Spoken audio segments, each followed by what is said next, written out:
See what this baby's got inside it. Hey, what's up, guys? Brett from Hapticast Intro here. Barf, barf, you. You suck you off, Phil. Oh, Josh, I hear screaming. Oh yeah! It's gone. The controller's gone. Look at that. You look fucking fantastic.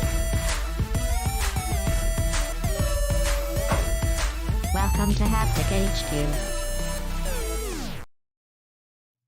What's up, everybody? Welcome to Hapticast episode number 92. My name is Josh Toll, and I'm joined by my good friend, Brett Roberts.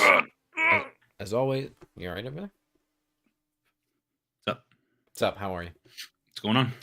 I'm all right. We were just speaking, and, now I'm not all right, so we're actually going to end the show today. Put Josh in a bad mood. I asked him about life, and let's just say Josh doesn't want to talk about life right now. No, I'm fine. Okay. How are you? I'm good, man. I, been busy. Holidays are coming, and we have big things that are going on here as well as at work and at home as well. So, Yeah, very busy. it's true. Listen, I want to start the show by saying I want everybody to make sure that they're following us on social media and, that they're subscribed and Yeah. all that stuff. Yeah, do that. We are also on all audio platforms. That's right. Spotify, Apple Music, wherever you want to get your shit at. We're on those platforms. We are. All of our personal social links are in the description. If you're That's just here for the main topic, and you're watching live, then you're shit out of luck. But if you're watching it on playback, then you can go in the description and click the timestamp, or you can be normal and just watch the entire video. Yeah. What do we got today? What are we talking about? We're talking about today. We're talking about. Oh, that was for the ending. We're keeping that. We are doing our media consumption update, which is just, as we always do, talking about games and movies and anime that we're watching. We have some interesting video game releases coming up. Of course, the big one, the Callisto Protocol, coming up this week. The Abysmal Chronicles, we have talking about Stalker cosplayers getting murked by Russia, which is not good. Some slick stories talking about the Witcher Remake news, December PS Plus games being leaked. Song wasn't long enough. The Snitch leaking stuff on Twitter about something else. Going to speculate on that. And a new release of Portal, actually. Talking about that. Should be interesting. Portal's awesome, dude. Portal is awesome.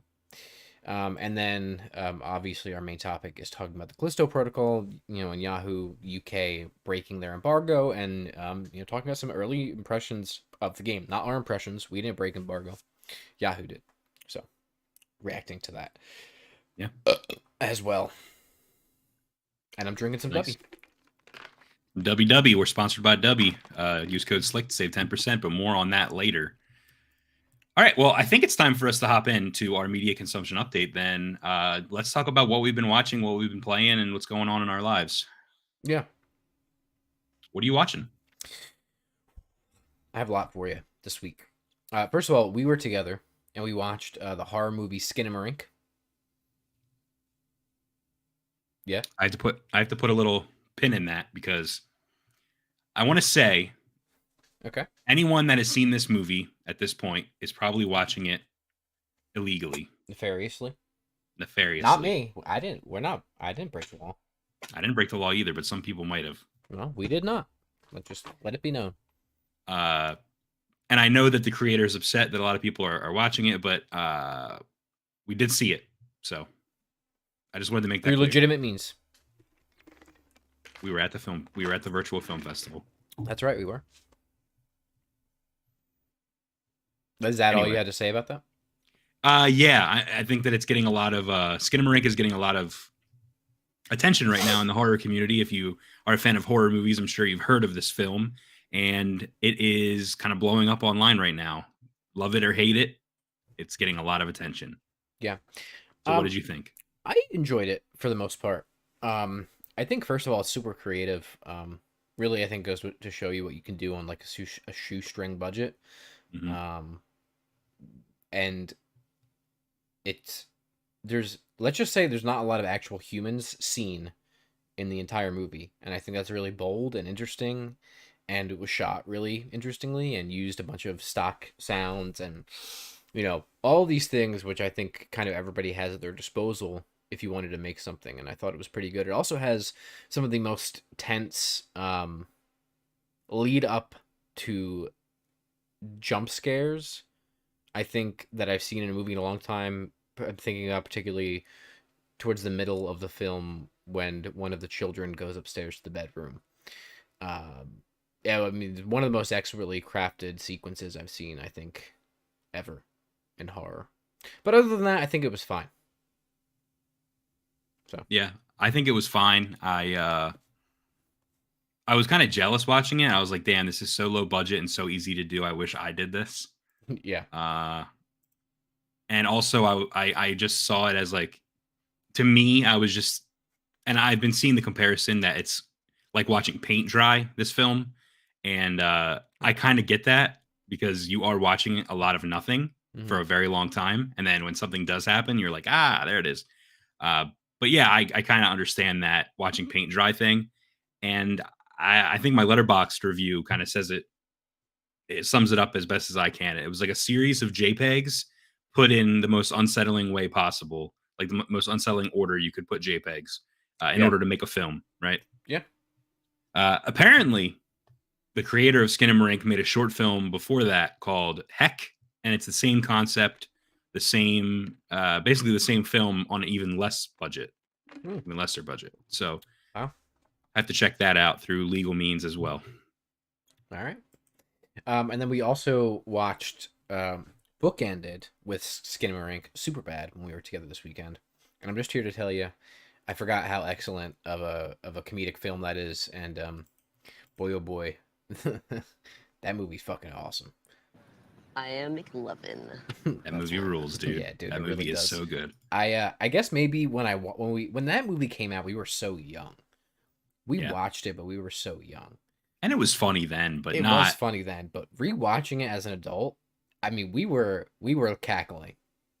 Yeah. That film is awesome. And also some of the parts, I think now that we're older, some of the parts that weren't funny to us then were funnier now. Yeah. Like I think the stuff with the cops and McLovin is probably the funniest shit in the whole movie. Yeah. And most of that kind of flew over my head as a kid. And watching it now, I'm like, damn, that I almost said Danny McBride, Seth Rogen, and Bill Hader. They're fucking funny dudes, man. Yeah. So yeah, it's a great film. That was a good rewatch. A movie that should be called Super Bad because it's terrible. I also watched was Black Adam. One of the worst movies I've ever seen in my life. Really just terrible, bottom tier superhero garbage too. Really bad, really awful. I don't have anything nice to say about it. That's all I have to say about it, is that I have nothing nice to say about it. And if you have nothing nice to say about something, then well, don't say anything at all. Well, what's this other movie you have here? Tar. What? So Tar, dude. Let me tell you about this movie. I've heard so much about this. One of the complete opposite. One of the best movies I've ever seen. Like, this movie is fucking incredible. It's about a composer, a female composer, and her navigating through her career.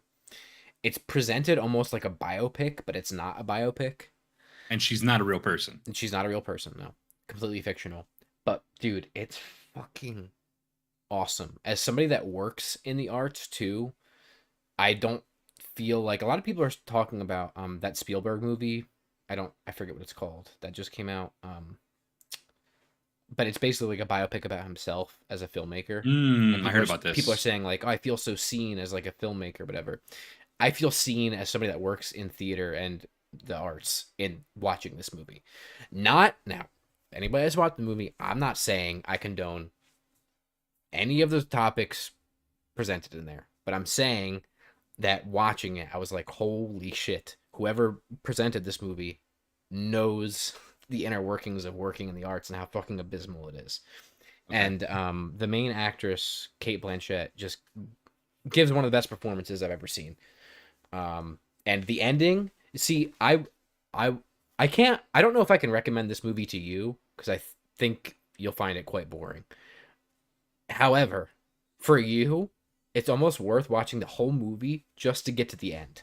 literally the last shot. That's awesome. Because there's worlds that collide. Let's just say the world of classical art collides with video games. And the way in which it... Dude,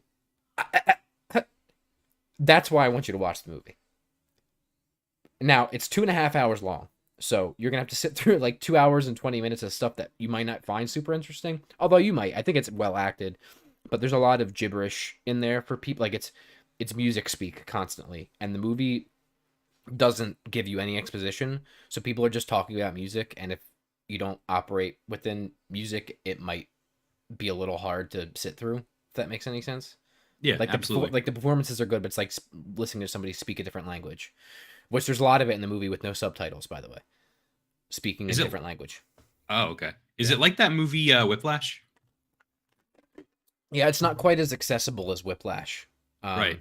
I do think you would find the subject matter interesting. It's basically this woman composer who you're watching her on the path to getting canceled, essentially. Like, yeah. But it's like a movie that you typically watch of like a white dude. Like a white dude get canceled. But it's done with a woman. So it's Justin Long's character from Barbarian. but a Literally, woman quite composer. exactly.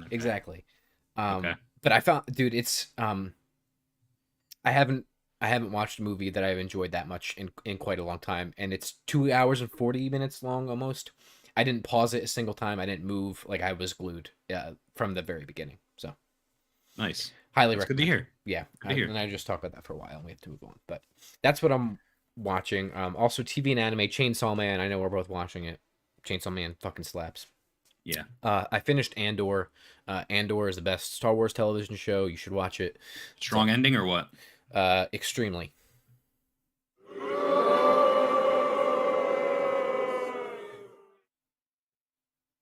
Yeah.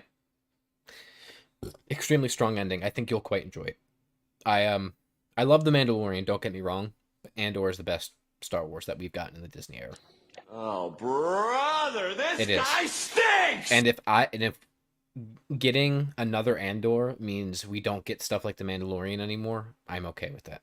Even though I think there's a world where we can get both. No, fuck that bitch. Fuck that bitch. And then lastly, games for me. We both played the Evil Dead game. I really didn't enjoy my time with it, to be honest with you. I really didn't like it at all. We played it because we were playing with friends. I hated it, to be honest with you. I really didn't like it at all. And I'm a huge Evil Dead fan. I don't want to fucking play that game again. I only played 2 games. I feel like I was playing the same game I've played 80,000 times before, but somehow worse. With an Evil Dead skin on it. Literally, I really didn't like it. So sorry. We played Halo, some Forge custom game modes in there. So abysmal. I don't even have anything to say about that.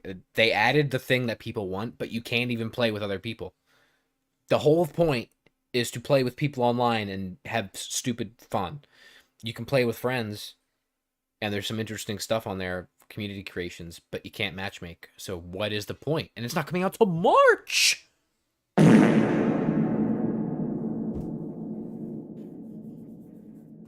Anyway. I can't believe it. Last 2 things. Also playing Signalis on the Steam Deck. Nominated for Game of the Year. It's a horror game. Really cool, really fun. And then Slay the Spire is what I've been spending most of my time with. Yeah. Since Thanksgiving. This game is fucking awesome. I'm addicted to it. It is much like... It's a lot like Vampire Survivors, where like it's a roguelike, but it's not dense, and it's really easy to pick up and play. Yeah. And it feels very accessible, and the card-based element of it is really cool. And it just feels... I don't know, man. It's like... An hour or a run will take you anywhere from an hour to 2, and wow, for a roguelite, that's pretty good. Yeah. Even when you're not doing great, it's a little forgiving in some areas. But there's also there's just so much complexity to it. It's kind of like Vampire Survivors, where you have different characters that have different abilities with their class or whatever. Right. And then you build decks based around that. It's really good. It's a lot of fun. I'm quite enjoy. I think I've spent like 20 hours with it already. Oh my god, that's like how much I've spent on Vampire Survivors total. I don't know. I'm loving it. I highly recommend it. I'm playing it on the Steam Deck. It is a little buggy. There are some issues. I know the game's been out for a long time though too. And the only reason I started playing it, honestly, with you, a little fun snippet, and then I'll turn it over to you, is because I wanted to play Signalis when I was away, but my Steam Deck wasn't connected to the internet. My save didn't update to the internet for Signalis, so therefore I couldn't play the game. That's not good. I couldn't play the game. It wouldn't launch. It said you must connect to the internet to launch. You couldn't connect it to your phone? I've heard about this. I probably could have, but I've heard about this issue before. And it's negated by just connecting to the internet. But I didn't know what my password was. I didn't care. So I was like, if you can't, then I was like, I have Slay the Spire. I want to try it out, and here I am. And I haven't played Signalis since I started Slay the Spire. So not good. Anyway, that's all I have. Sorry, I was long-winded there, but let's go. No, you're good. I'm gonna keep this really quick and short because most of it is stuff that we've already talked about. So I watched Skinamarink. I watched Superbad. I played Evil Dead. I played Halo. I'm watching Chainsaw Man. We talked about all that. The thing that I've been spending most of my time with is Pokemon Scarlet. Mm-hmm. I'll give you a little update on where I'm at. How do you like it? Just quick, 30-second review. Let's hear it. It's good. It's really fun. Good. A lot of the changes that they made feel great. Good. But a lot of it is half-baked. And I think that is pretty common for Pokemon. Yeah. Quickly, I'll mention that instead of just going after gyms now, there's basically 3 different paths that you can take, and it's not one or the other. You're going to do all 3 paths, but you can choose to tackle each path in whatever order you want. You could start one, go to another one, go to a different one. You can get 8 gym badges in a row and then decide, hey, I want to go start doing the other thing. You could do that if you want. But in the end, in order to beat the game, you have to complete all 3 paths. Gotcha. One of them is all of the gyms. So you'd fight 8 gyms like normal. They made a really dumb change here that I don't like, where instead of you'd get to a gym and there's a bunch of other trainers that you have to fight and then you get to the gym leader, they took that element out. So now you get to a city, you get to a gym, and you have to do a gym challenge. And each gym has a different mini game. And if you beat the mini game, you get to fight the gym leader. Sometimes there'll be trainers that challenge you in that mini game, but most of the time it's not. Okay. The mini games go from a DDR ripoff where you just push buttons that it tells you to push to sledding down a hill in the worst controlled thing I've ever played in my life. No. They're bad. But anyway, that's the gym challenge.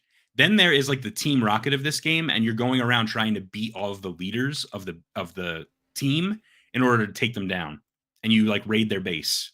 Okay. I did all that. I got all the gym badges. And then finally, there are these things, I think they're called Titan Pokemon. And basically, there are these giant Pokemon out in the wild, and you go out and you have to investigate them and like stop them. So those are the 3 different paths. You have the gym, you have the team battle, and you have the Titans. And once you beat all of those, the story kind of comes together, and all the characters from all 3 paths kind of come together. And that is how the game is completed. A lot of things I don't like. The game runs like shit. The game looks like shit. It's not as bad as I thought. It is not as bad as I thought, but it's bad. Yeah. And also just strange things like there's a lot less NPCs that have meaningful dialogue for you to like talk to. There's no more insides of buildings. Unless it's a building that is like part of the story, you straight up can't go inside any building. Yeah. So towns just look cool, and there's no buildings to go in really at all. Yeah. So surface level, very, I do have one basic question for you. I've heard a lot of people complaining that there's no voice acting in it. Yeah. Now, to my knowledge, and I might be wrong because I've really only played a couple Pokemon games. Pokemon's never had voice acting before, right? And if that's the case, do you think that it should have it? It's time. Okay. Yeah. I've seen that around a lot. We have like these cutscenes that are supposed to be emotional, and they're really just fucking cringy because there's just silence. Yeah. It's bad, dude. And I don't know. The mouths even move, but there's no dialogue. Yeah, it's weird. It's really weird. But yeah, so I'm enjoying it. I'm addicted. Like I'm playing the shit out of it. And this happens with every Pokemon game that comes out. Sure. which is why I knew I was going to like it regardless. But Yeah. I'm excited to finish. I'm happy for you. Thanks, man. There's one more thing I watched, and I put it down here in our notes here. Josh, I watched the Mighty Morphin Power Rangers pilot episode, which I did not even know existed. And I don't even know if you know that this existed. Have you seen this?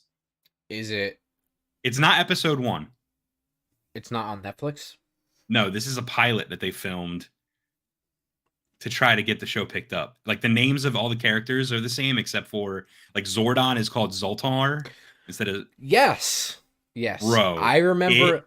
I don't ridiculous. think I watched it. I remember reading something about it back when, God, whenever it was, when the new Power Rangers movie was coming out, and I was rewatching the series. I think I found it on Reddit, and somebody was talking about it, but I don't think I watched it.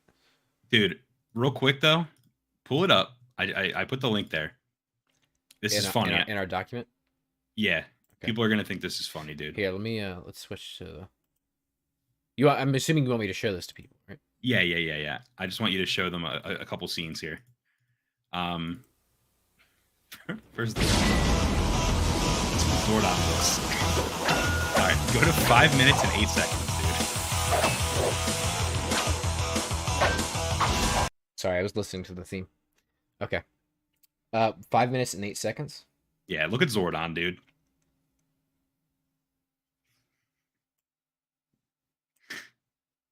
It's the big one. I know it. We'll shake apart. Calm down, Alpha. It's Rito. All right. Oh my god. 7:43, dude.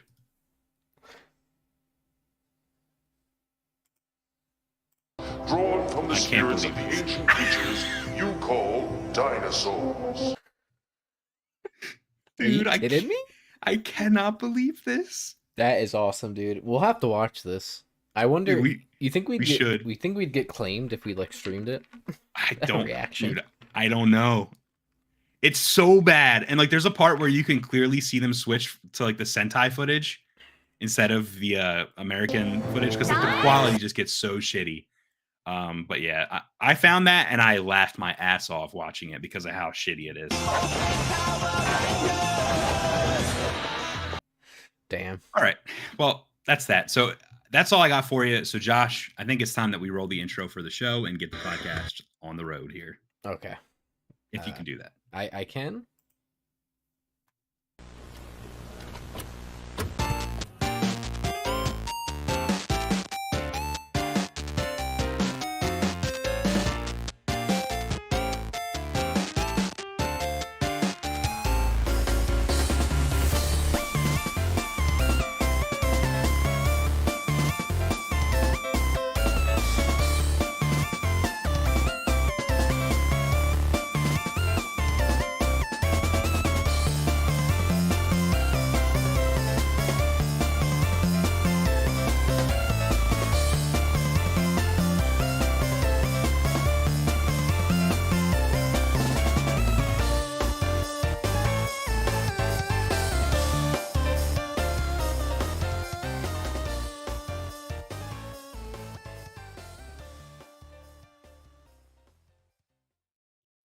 All right, Brett, what do you got for me?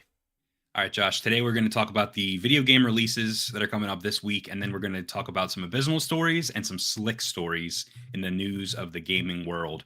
So let's start off. Video game releases. First of all, we have Warhammer 40K Dark Tide releasing for PC and Xbox Series S and X tomorrow. Mm-hmm. Then we have Gundam Evolution finally launching on PS5, Xbox Series S and X, PS4, and Xbox One on December 1st. That is actually pretty cool. I'm excited to play that on console now that we finally can play that. Callisto Protocol is coming out for PC, PS5, Xbox Series S and X, PS4, and Xbox One on December 2nd, which is this Friday. Mm-hmm. Looking forward to that, and we're going to talk about that in just a little bit. Yep. Marvel's Midnight Suns is finally coming out for PC. Oh, wait, no. Wait. Did this come out for Switch already? I don't think so. Is it coming to Switch? Yeah. Hold on, I'm gonna look it up. Now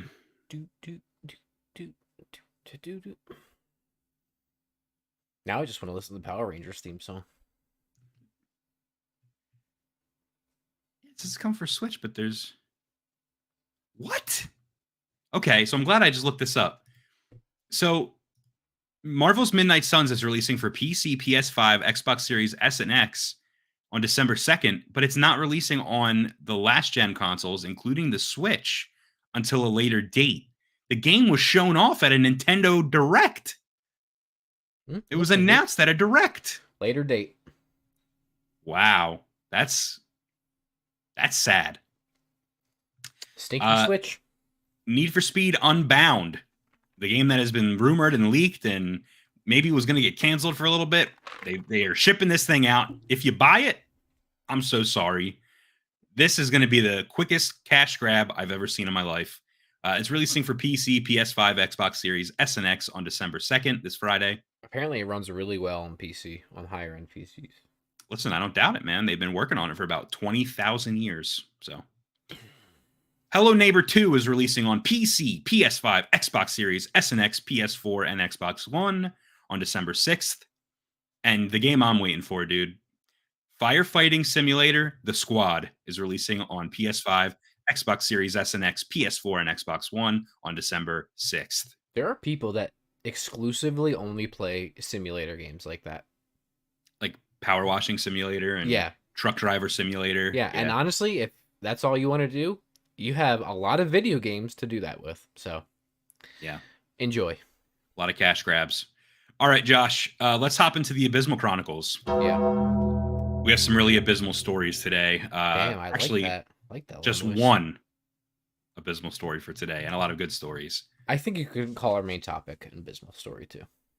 Yeah, the fact that they would do that is pretty abysmal. But do you want to take the abysmal story or should I? Sure. What is it? Oh, yeah. And you're of this region, so I think you might have some commentary here. Sure, dude.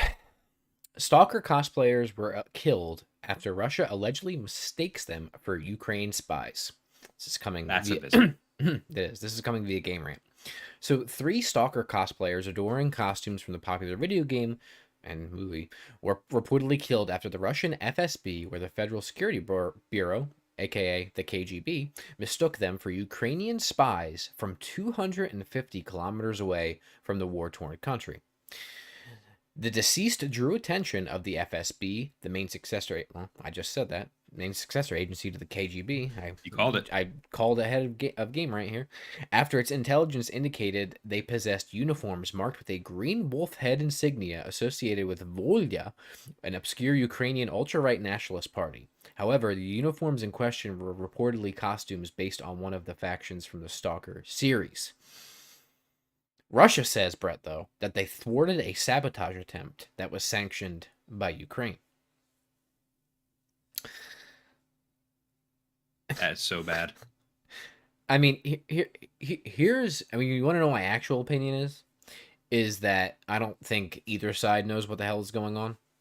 You know, At this point, this is still very much like fog of war territory. You know what I mean? Who really knows what's going on? One side says one thing, one side says the other thing.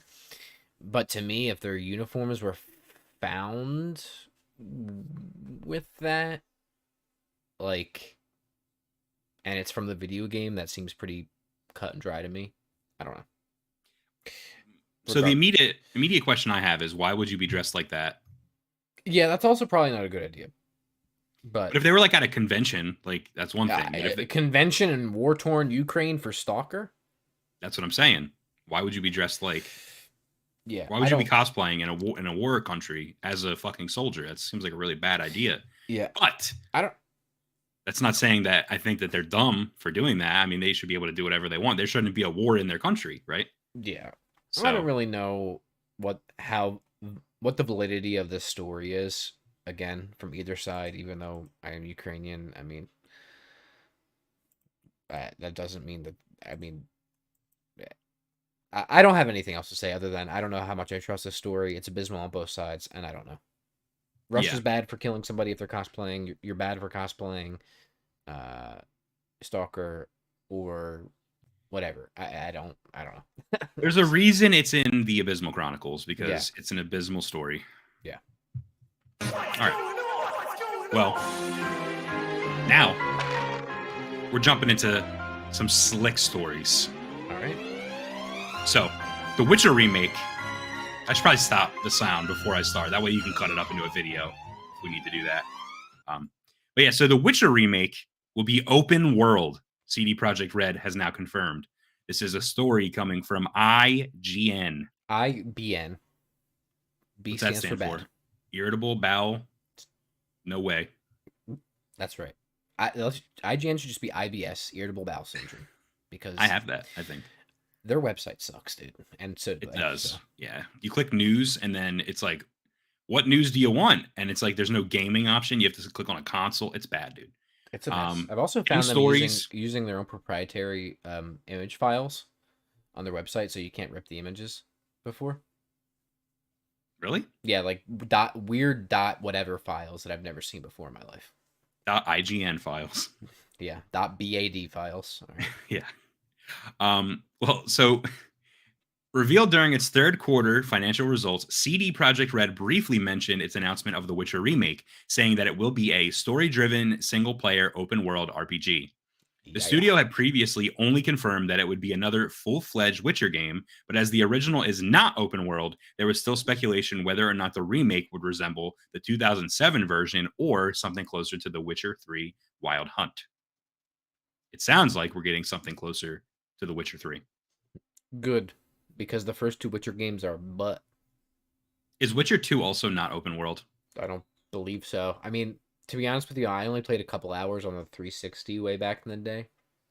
Okay. And I don't fully remember, but I do not remember it being open world. No. And I also remember it not being interesting at all. So It makes sense. You have all these fans of the series.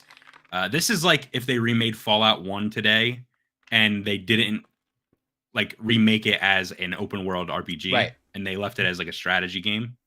I think Same that's thing. That's a great comparison, and I totally agree. And the fans would be like, what is this game if they didn't make it an Right. open world game, right? Yeah. So good. Yeah, I'll play it. yeah. All right. December PlayStation Plus games have leaked. This is via Deal Labs. Deal Labs is the one that leaks everything for PS Plus. So Deal Labs, the source of the usual PS Plus offering leaks, has revealed the next batch of free games, which will include, are you ready? I'm ready. Mass Effect Legendary Edition. Already own it. Is that all of them or just the first game? No, it's the first three games. That's good, dude. I'm going to play them now. Although I might want to play them on my deck. I platinumed the first two. And then I started the third game, and let's just say it goes off the rails. Understood. Biomutant, which is a game I've owned since launch and haven't played once. You own it? Dang. I got a Wario 64 notification like a year before the game came out, and it was like, you can get the collector's edition of Biomutant Oh, for the price of the regular version of Biomutant. And I was like, fuck yeah, dude, like a $250 game for like $60, I'll do it. So I did it. The statue broke literally the first second I opened the box, and then the game did not review well. So Yeah, it was middling from what I remember, although I have been curious about it. This might be one of those games where I just like play, randomly. Yeah. And I heard it got better with updates. plow through it. It's open world. I've heard it's a relatively easy platinum, and there's some interesting parts about it. So Yeah. And the final game is Divine Knockout, which I don't know anything about. It seems to me as if this is one of those like multiplayer games that they give out that usually have like a lot of players online during that month, and then they kind of fade away and no one ever plays them again. yeah, I could be wrong. That's just my initial opinion. I don't know, and I don't care. All of these are going to be on PS4 and PS5, so that's pretty cool. You can get the PS5 version if you have that console. Yeah. All right, another story here in the Slick Stories. The Snitch, the popular gaming leaker on Twitter, has teased something new, Josh. So the Snitch took to Twitter early this morning with a tweet that said, quote, "My memories, my experiences are gone. All I have right now, one shot." Nobody knows what that means. No, I do see. Do you have it? There's a link here to a Discord to find another hint. Do you have this information? It's in the data, the doc. Okay, read it. What have we got? So he provided one final clue for what game he could be referring to in a photo that he posted to Discord. The photo, which I've linked there, I don't know if you have it. Oh, I didn't even see the photo. Hang on. That's what I'm saying. It's in the doc, yeah. Oh, my bad. in a photo that they posted to Discord. The photo shows I don't know how to say this word, Maginot.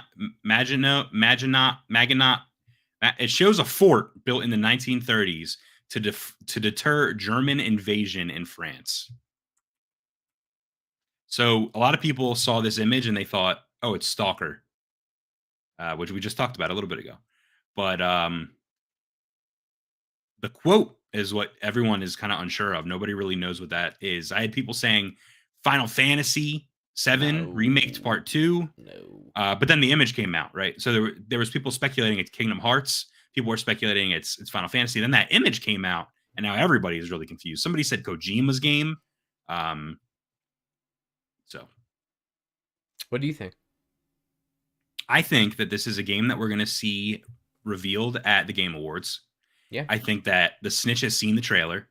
Okay. And I don't necessarily think that the fort has anything to do with the narrative. I think that the fort is probably just like a setting in one of the cutscenes in the trailer. For example, in Death Stranding, there's scenes where you go back in time and you see Cliff fighting in the war. Right. So I think this could be something like that, where maybe it's Death Stranding 2 and a scene takes place in one of these bunkers, or there's a bunker in the trailer. I don't know. Maybe it is Stalker, but I heard Stalker was delayed because of the war. So I don't know. Yeah, I don't think it's Stalker. I don't know. I really am stumped on this one. Interesting. I think the Snitch is Jeff Keighley. They talk back and forth, dude. I think it's Jeff Keighley. And Trevor Henderson talks with them too. Yeah, I'm not joking you. I think it's Jeff Keighley. Not Trevor Henderson. What's the leaker dude's name? Trevor Roberts? Tom Henderson. Tom Henderson. Yeah, I'm pretty sure it's Jeff Keighley. And one day I might do a video on all of the evidence that points to it. So, okay. All right, the final story I have in the Slick Stories. NVIDIA announces a December release date for Portal RTX. You're like, Brett, what's Portal RTX? Well, I'll tell you. This story is coming from IGN. So NVIDIA has announced that its graphically enhanced upgrade, Portal RTX, is arriving on December 8th. Revealed in a blog post, the December release date marks a small delay from the company's original November launch plans, but fans still only have another week or so to wait. The free DLC for Portal upgrades the 2007 puzzle game with ray tracing and remade high-resolution textures. DLSS 2 allows for full ray tracing, while NVIDIA's latest DLSS 3 technology improves the frame rate 2.8 times over for those who own an RTX 40 series graphics card. I'm so sorry. Bless you. I just blew everybody's ears up. I'm so sorry. I couldn't mute my mic in time. So you're a Digital Foundry tech guy. You care about all this stuff. I do. What does this mean? Is this good? Yeah, it's good.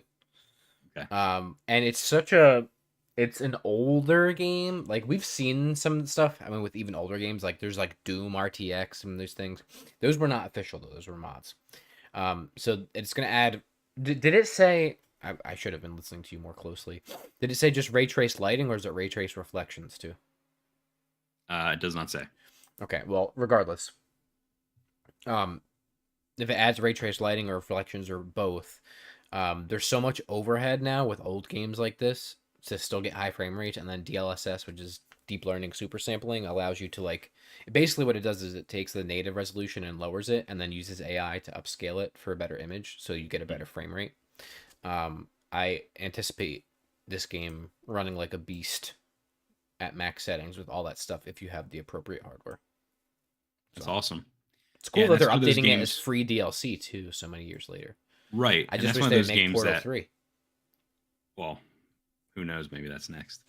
I did see that there's like a engine or some kind of a tool that they're using to make this upgrade, and that this is just one of the games that is receiving this treatment. So TF2's next.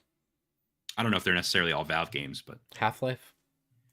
all right. So that's all we got in the Slick Stories and the Abysmal Chronicles. Let's get to our main topic. But before we talk about the Callisto Protocol and its review that is now leaked, we got to talk about our sponsor for today's episode and every episode of Hapticast that we've done so far, and that's DUBBY. I'm finishing a bottle of it right now. A bottle of Dub. So listen, ladies and gents, if you didn't know, DUBBY was formulated to give you focus, and energy with no jitters or crashes. Their formula contains vitamins, amino acids, and nootropics, including the patented Neurofactor. There's no calories. There's no sugar. There's no artificial colors. There's no fillers. None of the bad stuff, but all that sweet, sweet, good stuff that you need to be active and awake during your life. So listen, your current energy drink may cost you anywhere from $2 to $3 per can. Dubby only costs $1 per drink. So head on over to dubby.gg. That's right, dubby.gg. That's their website. And if you go there right now and use code SLICK, you'll save 10% at checkout. Not just on the powder drinks, not on the bottles. Listen, this is on everything. Merch, if you want hats, if you want hoodies, everything. Save 10%, use code SLICK. If you find it hard to work or study, use code SLICK to save on Dubby. That's right. Use code SLICK, SLICK, save 10% on your order at dubby.gg. Let's start the show. Josh, let's start the show. Main topic, Callisto Protocol. Yes.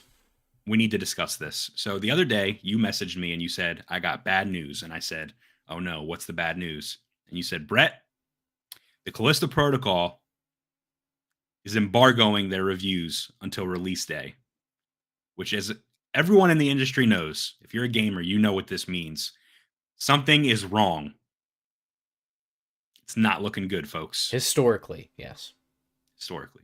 But you did mention there's a day one patch, and it's possible that they didn't want a review that doesn't reflect that day one patch to go out, yada, Right. yada, yada. It's supposed to be like a 26 gig day one patch or something like that. So pretty hefty. Right. That's massive. However, we have right now on the show a review of the Callisto Protocol that was not supposed to go live from We do. Yahoo UK. We do. So I don't want to spoil ourselves and I don't want to spoil anyone out there. So I just took some notes from the review and I just want to talk about them with you because we basically have information about how long the game is, how the graphics look, how the campaign is, right? Yeah. So This is great information because this actually solidifies my and I know it's one review, but my ability to pre-order it, I feel better after reading this review. right. And it's factual stuff that isn't some of it could be biased because you said it's one review. Right. But like if they tell us the length of the game, like that's not something that is Right. an opinion, that is like a fact. Right. So basically what happened is today Yahoo UK accidentally posted their Callisto Protocol review, right?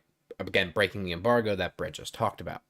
And here are just some of the notes that we have from the review that Brett saw before it was taken down, correct? You saw the actual live page? So someone posted this to Reddit. Mm-hmm. The link was then taken down. Right. The page was taken down. The website took it down. But someone quickly copied Sure. the whole review and put it into a text post. Excellent. So here is what we can expect from the Callisto Protocol. Superb graphics add to the excitement. And of course, the graphics are superb. Let's go. We know this. We've seen stuff from it. We've seen gameplay. They've been boasting about their engine and their destruction physics and all that stuff. Right. Shockingly so, in fact, they really do homage to the sci-fi setting. The expressions on the character faces, spookily similar to the actors voicing them, are lovingly and realistically rendered. The monsters look gruesomely realistic. The rare glimpses we get of Jupiter through the windows of the prison are beautiful. What do you think about that? Graphic fidelity seems like it's a plus. Check. Yeah, and we've seen some stuff about this in recent weeks. They just posted, I think it was PlayStation Australia, posted that image of the two versions of it was the actor and it was the rendered in real time image of the actor, and it was phenomenal, right? So we knew that this game was going to have good graphics. The question is, how does it run? And this review doesn't really touch on that too much, but they don't knock it. Yeah, I did. So after one of my big things when I texted you about this was, I'm not playing the game if it's at 30 FPS. Mhm. I'm not doing it. I'm not doing that anymore. I'm not making concessions. If your game runs at 30, I ain't playing it. That's it. I'm just not doing it. That's big. Okay. 60 FPS minimum. I don't care if it's 1080p. I don't care if it's 1440p. I don't care if it's 4K. If you're not giving me 60 frames minimum, I'm not playing your game. I'm just not doing it anymore. It doesn't feel good. It's not enjoyable. It's a slog. to me. Right. I forgot that actually in October they posted stuff because they were asked directly. It was them responding to something else that was out. I think it was like about Evil West or something at the time. And they were like, this is a good time to confirm something. And then they said, and also there'll be 60 FPS performance modes and 30 FPS fidelity modes on console. So Good. I forgot about that. I mean, I guess I have to take them at their word then, but I don't know. This review didn't have anything about the performance, so I'm hoping it was okay. Yep. Then it continues, the game is only 12 to 14 hours long, but it also manages to pack an awful lot in, alongside several levels set in different parts of the prison that require you to use different skill sets, stealth, brute force, accurate shooting, etc. It changes things up periodically via some massive and breathtaking set pieces that involve, respectively, a flume ride through a sewer system and free falling through debris of a collapsing space station. It's We've seen epic this. stuff and well worth the price of the game by itself. Right. Not a spoiler. We've seen that one of the trailers that have released was of the main character in that log flume-esque thing through the sewer. Yeah. So 12 to 14 hours? I'm here for that, honestly. Perfect. Yeah, I don't need it to be any longer than that. Nope. Less is more. And more is not always more. Right. So, and that just goes on to the next point, which they talk about how scary the game is in the narrative itself. Mhm. So you can move on, but I just wanted to point out, like 12 to 14 hours of like a good narrative. Yeah, it's really all I need. that's all I want. That's excellent. Yeah. So they continue here that this game could be a lot scarier, adding in more jump scares, leaning into the gratuitous violence even more than it already has, but it also takes the time to weave in a compelling tale. Thoughts? I don't care about that. I think that's actually good. Yeah. I think a lot of the scares, quote unquote, from the game it's a survival horror, right? Come from the survival aspect, come from the atmosphere of it, come from the planning and the moment-to-moment gameplay and the ammo, reservation and your supply management and all that stuff. And of course, I still want a good narrative too. I think Glenn Schofield is one of the industry's greatest storytellers. With all that he has done, he has made some of the biggest survival horror games, but also some of the best just narrative video games, including I believe he was the director for Infinite Warfare for Call of Duty, which is the best Call of Duty campaign that there is. So with Troy Baker and Kevin Spacey and no, that's Advanced Warfare. No, that's Advanced Warfare. Okay, this is the one that takes place in space for the most part. Oh, right, you really like that one actually. I never finished it. Yeah, and that was directed by Schofield. Oh, wow. So I think he's excellent. So I'm here for the scares and I'm here for the narrative. And then the last point here we have a snippet of the review here. It says, let's be clear, this game is not for everybody, obviously, but the Callisto Protocol has set out to do one thing: create a superb survival horror game. Arrival. So sorry, it said horror/survival game. I hope this reviewer knows that it's called survival horror, and in that it has delivered magnificently. Jesus, just don't play it with the lights off. I will be playing it with the lights off, and I'm ready. That actually makes me happy to see that at the end, because they kind of like downplayed the horror aspect a little bit in the paragraph before that. Themselves, yeah. And then he contradicts himself by saying, "Don't play with the lights off." So I'm actually here for that. Yeah. So I also know too, and I'm not going to look at it, and I don't want us to look at it, and I'm sure nobody else really wants to see it, because we don't want to be spoiled for the game, which is another thing. Now, I hope people don't comment spoilers if they've seen it. Might have to go immediate blackout for that. Nah, but a few hours, couple of hours of gameplay has leaked from people that have the game in their hands too. And I just want to say that also sucks. I don't know, I'm happy that this review leaked, but I also, it shouldn't have because of the embargo. Yeah, it sucks. But even though I have a problem with the embargo being on the review date, but also like footage of the game has leaked from people that have in their hands, which also sucks. That's I for don't the like team at all. and Glenn Schofield, Yeah, I think that they're lucky that the one review that did get posted early is a positive one. Yeah, because we could be singing a very different tune right now if it was a negative one. Right. No, that's true. So I don't know. Are you gonna pre-order it? No, No. I don't pre-order really. I'll pick it up.